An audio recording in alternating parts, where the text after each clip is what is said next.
Greetings, adventurers, and welcome to the Loot Goblin Marketplace. A campaign usually doesn't fall apart because of one terrible session. What often kills it is one bad decision after another. When your players start to question why they are still at the game table after each session, chances are the campaign doesn't have much time left. The healthiest campaigns that I've been a part of are ones where whenever someone has a problem with the session, they voice their issues in front of the whole group in a way that isn't disruptive to the game flow. They don't make a scene in the moment to get their way. They gather their thoughts for the end of the session and talk about what can be done in future sessions. It is always important for you to remember that your barbarian is the one that's supposed to be having the crash outs, not you. But before I go any further, I wanted to give D&D Dice a shout out, my favorite dice shop and where half of my paycheck goes to every month. They've got a lot of options, including their original 11-piece dice sets that they call the King of Crits series. Be sure to use the code LootGoblin to support the channel at dnddice.com, or you can just click the link down in that video description and it'll be added when you check out with your favorite dice. As an edgelord myself, my favorite collections are the Plague Doctor and Blood Hunter 11-piece sets, which I use alongside their Tomb of the Lich dice tower. Anyways, back to the video. Today's treasure was submitted at lootgoblinstories@gmail.com and goes by the name The Player Who Made the Whole Table Quit. TLDR, this is the story of how one problem player, one frustrated dungeon master, and a long list of ignored red flags slowly killed a D&D campaign that lasted 1 year and 2 months. I will use fake names for everyone. The DM was David. I met him in another campaign where we were both players, and after a while, he offered to run a campaign of his own. Rio played an abjuration wizard. He was actually the DM in the campaign we originally met David, and he was one of the experienced players at the table. Chiron was a tiefling ranger rogue, played by a friend from home who I brought into the game. Later, Rowan joined as a battlemaster fighter. He was a mutual friend of mine and Chiron's. In the third part of the campaign, Asami joined as well. She was a friend of Rowan and Chiron, and she played a female character. I played Gus, a lore bard slash cleric, and then there was Luna, a shadow sorcerer. Luna was played by a man. I want to make it very clear that this is not a problem. I have no issue with men playing female characters, and I do it myself in other campaigns. The issue was the way he played her, how often he pushed sexual behavior into scenes, and how often his choices hurt the party. The first red flag appeared in session 0. David introduced Luna's player, and told us this was the third time he was trying to play this character. Apparently, the previous attempts had ended either with the group exploding or with him feeling like he never got to play the character deeply enough. At the time, I did not understand how much of a warning sign that was. Luna's player introduced himself as a new player, so at the beginning we had 2 new players, Luna and Chiron, and 2 experienced players, Rio and me.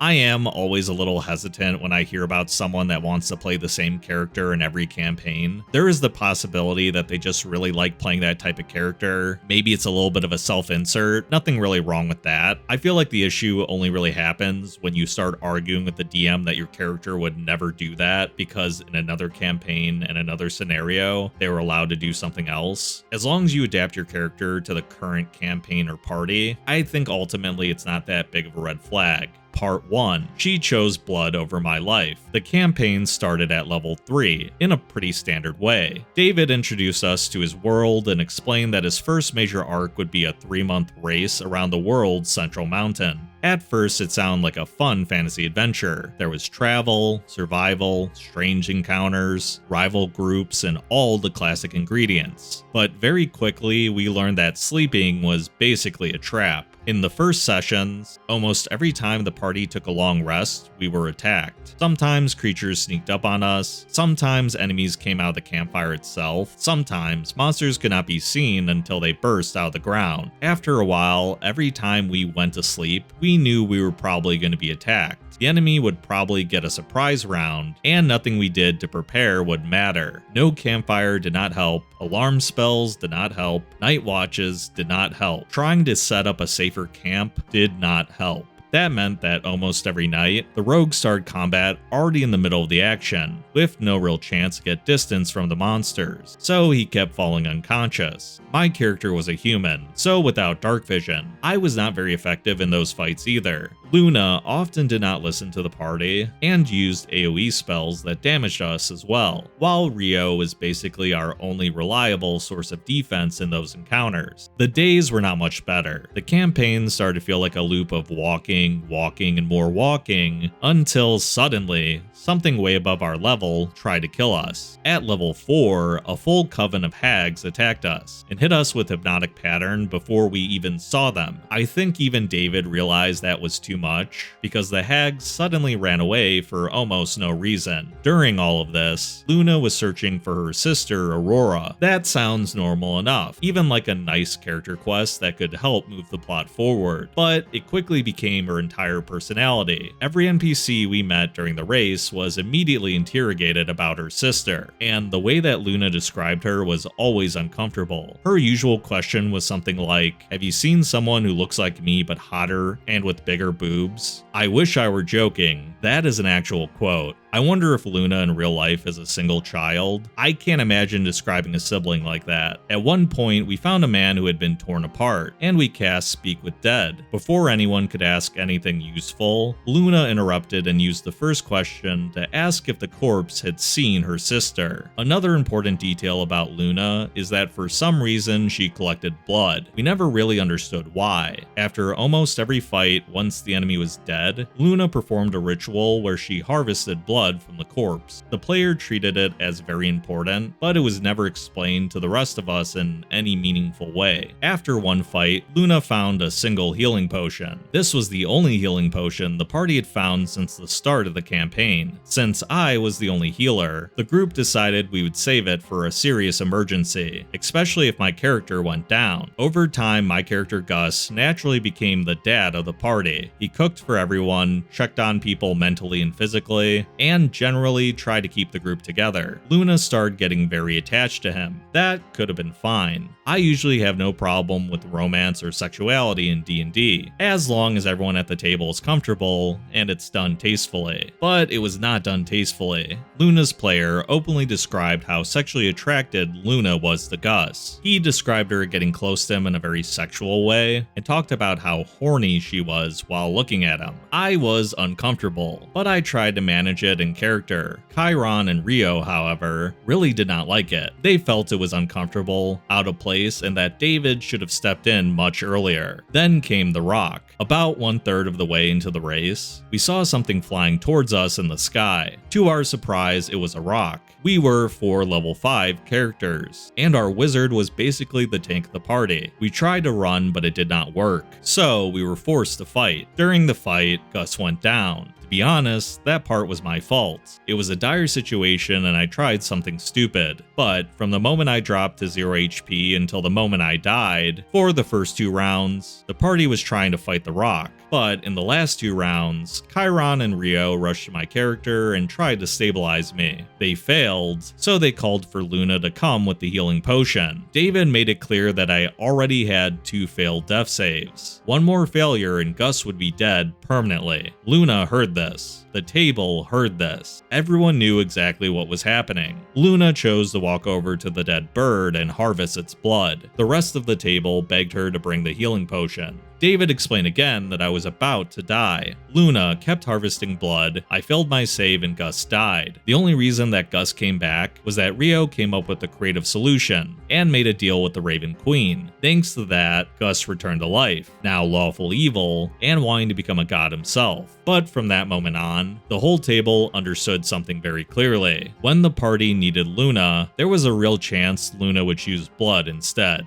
It seems like Luna probably has a little bit of main character syndrome right here. They're only obsessed with their backstory, saying, oh, my character collects blood, so my character would prioritize that over anything. You know, I have a quest that I'm trying to complete. Not knowing why she collects blood makes it that much more annoying too. It would be like one thing if she gathered blood to make potions and can use it to like revive him, and she just didn't get there in time, she mistimed it. But obviously that's not the case here. It seems like the blood collecting thing is pure purely for roleplay purposes. I find it really surprising that she let her love interest die. If you really want to roleplay that your character's into Gus, and Gus is not into you just yet, you know, bringing him back to life could be your end. I'm not saying that Gus's character would be obligated to go out with you, but honestly, it would really help your case. You go from being the creepy girl that's crushing on the party dad to someone that has saved his life and actually cares about his well-being. Now you don't really have any chance with Gus. He'd probably pick your much hotter sister as well. Now that we're done flaming Luna, let's go to part 2. Please don't stab my dad.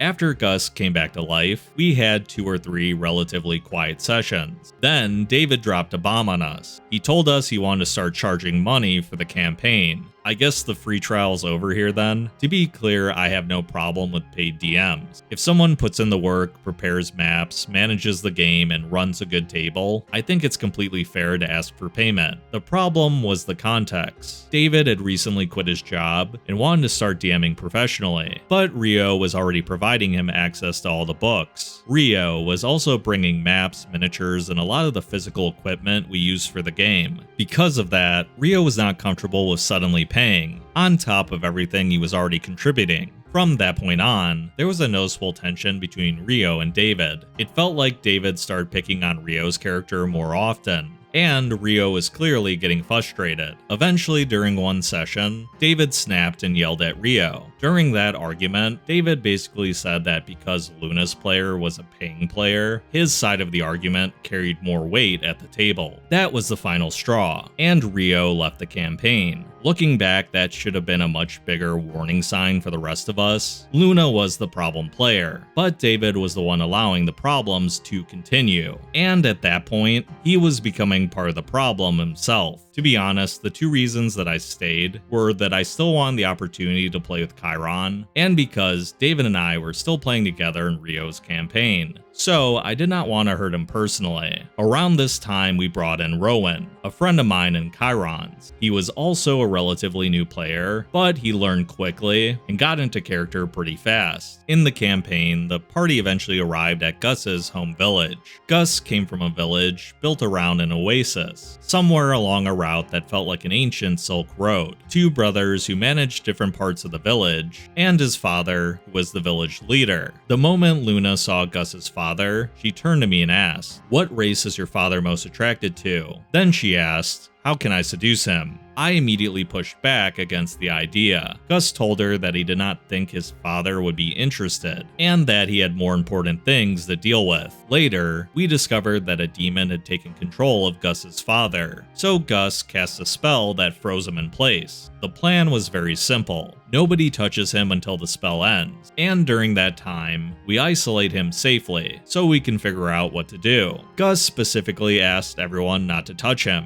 so naturally, Luna tried to seduce him again, then took out a knife and tried to stab Gus's father in the eye. She rolled a nat 20. Luna stabbed him in the eye, the spell ended, and she ruined the plan that was meant to keep him contained. At that point, the pattern was becoming impossible to ignore. The more this story plays out, I don't really know if Luna likes Gus or Gus's father. Either that or she really sucks at hitting on people. You could have saved Gus's father, instead you try to execute him. Not really romantic. Not to kink shame here or anything, but I feel like for most people, getting murdered is a bit of a turnoff. But honestly, the more I read this story, the more I blame mainly David. I personally have never had a paid DM. It's not because I'm against it, I get it in theory. I'm just usually the one at the game table that's doing the DMing, and I don't feel like I should be charging my friends. I feel like it's really scummy though, switching from a free campaign to a paid one, and I would 100% never ask someone like Rio to pay me. They're bringing maps, they're bringing minis, they're bringing dice. How could I possibly ask them to pay something? Let's see what ends up happening in part 3, the last spell I ever wasted on her. By the 3rd part of the campaign, Asami joined the group.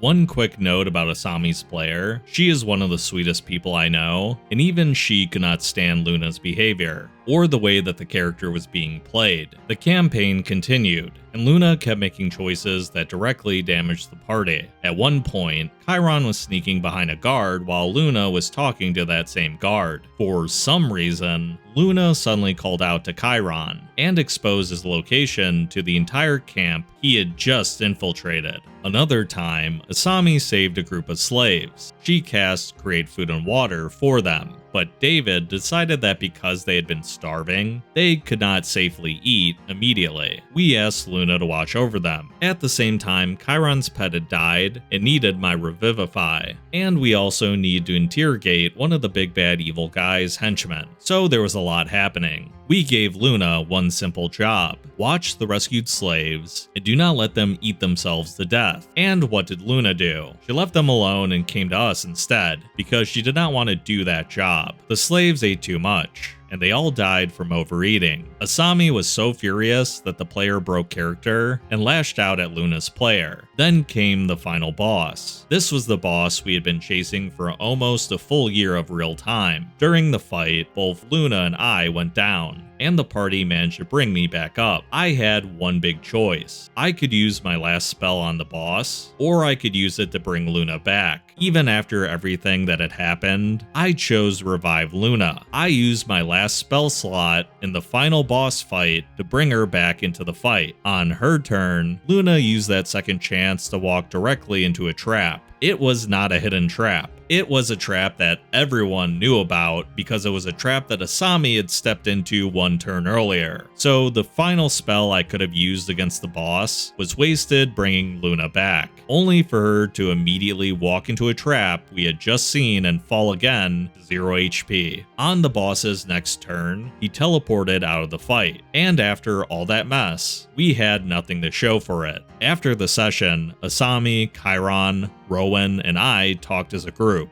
and realized none of us want to go back. That was how a campaign that lasted 1 year and 2 months ended. Not with the final boss defeated, not with the dramatic betrayal, and not with an epic character death, but instead with one last wasted spell, one more avoidable disaster, and the entire table deciding we were done. Looking back, I don't think the campaign ended because of one bad moment. It ended because the same problem kept repeating. Every time we trusted Luna with something important, someone paid for it. Gus died because she chose blood over healing. Gus's father got stabbed in the eye because she ignored the plan. Chiron's stealth was ruined because she exposed him. A group of rescued slaves died because she abandoned them. And in the final boss fight, my last spell was wasted because she immediately stepped into a trap. Luna was the problem player, but David turned the problem into the campaign. By the time we finally admitted that, a year and 2 months had already passed. But there's still a happy ending. While I'm writing these lines, Chiron, Rowan, and I are playing together in an amazing campaign, and we're waiting for Asami to move closer to us, so she can join us too.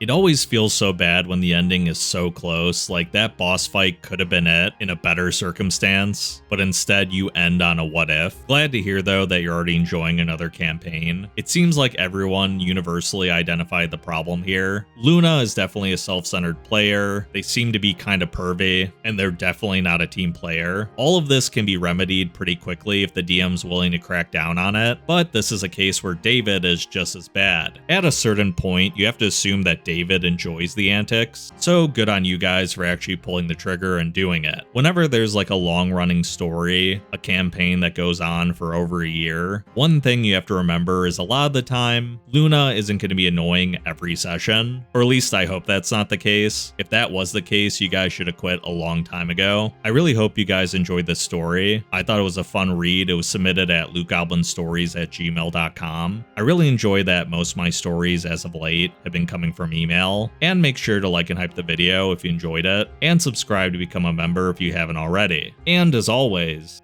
I hope to see you in the next video. Farewell for now.